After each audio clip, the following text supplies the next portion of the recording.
Assalamualaikum dan selamat sejahtera anak-anak murid semua. Berjumpa kembali untuk kita terus mempelajari Bahasa Melayu tahun 4. Tajuk pada hari ini ialah Menawan Asia. Siapakah yang telah berjaya menawan Asia itu? Untuk mengetahui lebih lanjut, cikgu harap kamu telah pun bersedia dengan buku-buku yang sepatutnya. Objektif yang ingin dicapai pada hari ini ada dua. Yang pertama, cikgu mengharapkan anak-anak murid dapat membaca dan memahami maklumat bergambar tentang atlet Paralimpik. Yang kedua, menjawab 5 soalan pemahaman berdasarkan maklumat yang dibaca. Kemahiran pada hari ini adalah kemahiran menulis. Boleh rujuk buku teks bersama-sama, cikgu bimbing kamu. Zara dan Dina membaca berita tentang kejayaan atlet negara. Mereka bercadang untuk membuat maklumat bergambar tentang kejayaan Muhammad Rizwan Fauzi, atlet Paralimpik negara. Untuk mengetahui lebih lanjut siapakah beliau, mari kita baca maklumat yang diberikan. Nama beliau ialah Muhammad Rizwan Fauzi, merupakan atlet Paralimpik negara. Beliau telah memenangi pingat emas dalam acara 100 meter dalam Sukan Paralimpik Rio de Janeiro pada tahun 2016 dan merupakan pemegang rekod dunia bagi acara 100 meter T36. Beliau merupakan anak jati negeri Perlis yang dilahirkan pada 27 September 1987. Menjadi contoh orang kurang upaya ataupun OKU yang berlatih dengan penuh disiplin untuk berjaya. Beliau juga dikesan mengalami palsi seberem seketika berusia setahun. Beliau juga telah memenangi 3 pingat emas semasa Sukan Para Asia 2018 bagi acara 100 meter, 400 meter dan lompat jauh. Akhirnya, beliau dipilih sebagai atlet para lelaki terbaik Asia bagi tahun 2018. Hebatnya Muhammad Rizwan Fauzi. Bukannya mudah bagi Muhammad Rizwan Fauzi untuk menjadi seorang pemegang rekod dunia bagi acara 100 meter T36 dan menjadi olahragawan terbaik semasa Sukan Asia pada tahun 2018.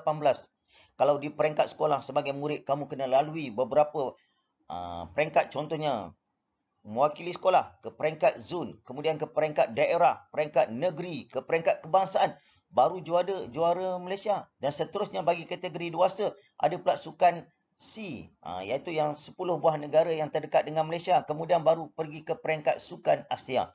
Kamu bayangkan beberapa banyak peringkat yang telah dilalui oleh Muhammad Rizwan Fauzi untuk bergelar sebagai seorang juara hingga menawan Asia. Kamu boleh ambil ini sebagai contoh untuk jadikan sebagai idola, sebagai contoh. Walaupun beliau ni kategori orang bukan upaya, tapi kesungguhan beliau ini kita boleh ambil dia sebagai motivasi untuk berjaya seperti yang telah beliau lakukan. Atas kejayaan Muhammad Fauzi itu, kamu lihatlah dalam paparan gambar ini, pelbagai anugerah, pelbagai hadiah, bukan sekadar pingat emas sahaja yang dibawa pulang. Tetapi apabila sampai ke Malaysia, kerajaan khususnya telah memberikan wang tunai, memberikan hadiah kereta, memberikan penghargaan dan sebagainya. Inilah hasil seseorang yang ingin berjaya. Bak kata perpatah, ada kata, susah dahulu, senang kemudian. Jadi kalau kita nak berjaya, ambil ini sebagai contoh. Kita boleh lihat juga kalau kategori orang normal. Datuk Lee Chong Wei dalam badminton. Bukan senang untuk menjadi juara dunia. Tetapi ini dalam sukan Paralimpik. Muhammad Rizwan Fauzi. Sebagai latihan untuk mengukuh pemahaman kamu, ada 5 soalan. Soalan pertama, siapakah Muhammad Rizwan Fauzi? Yang kedua, dari negeri manakah beliau berasal? Yang ketiga, apakah kecacatan yang dihadapi oleh beliau? Yang keempat, mengapakah beliau terpilih sebagai atlet para lelaki terbaik Asia?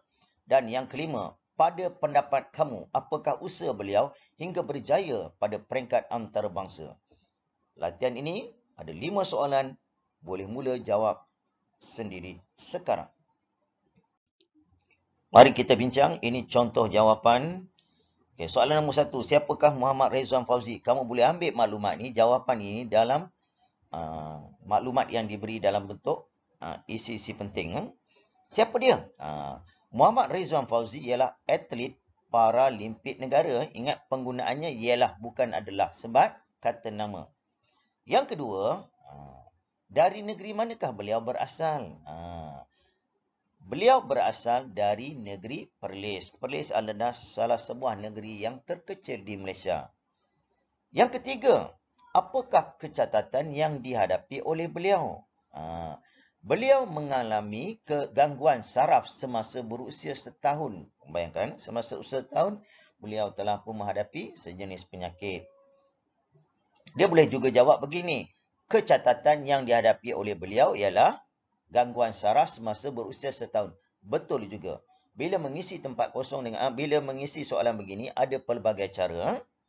Nombor 4. Mengapakah beliau terpilih sebagai atlet para lelaki terbaik Asia? Terbaik tu kamu bayangkan.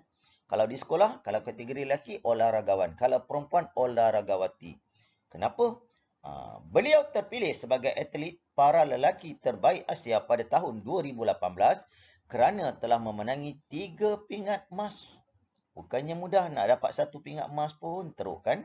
Tapi ini 3 pingat emas. Pada pendapat kamu, soalan kelima, pada pendapat kamu, apakah usaha beliau hingga berjaya pada peringkat antarabangsa? Bila pendapat kamu, kamu sendiri yang bagi pendapat. Okay. Jadi pada pendapat saya, beliau telah berusaha bersungguh-sungguh tanpa putus asa sehingga berjaya di peringkat dunia. Bayangkan, pemegang rekod T, 100 meter T36. Okay, sekalung tahniah. Kalau normal, masih Usain Bolt dari Jamaica. 9.58 saat. Sebagai kesimpulan dan rumusan apa yang kita pelajari pada hari ini, menawan Asia, bukan sekadar kita pernah mendengar. Kata menawan ni, menawan puncak Gunung Kinabalu, gunung tertinggi di Malaysia. Gunung Everest, gunung yang tertinggi dunia. Tapi ini menawan Asia dalam kategori sukan. Sebenarnya, atlet-atlet di Malaysia ni memang hebat. Bukan atlet normal saja, tetapi atlet Paralimpik juga banyak kategori yang hebat-hebat. Sebab apa? Mereka adalah antara atlet yang berdisiplin. Dan bagi murid-murid sekolah, ada murid yang minat dalam sukan dan sebagainya, buat bersungguh-sungguh sehingga kamu juga boleh berjaya seperti apa yang kita belajar pada hari ini. Mungkin lebih baik daripada itu. Sekian, jumpa lagi bersama Cikgu Zul. Assalamualaikum, selamat sejahtera. Bye semua.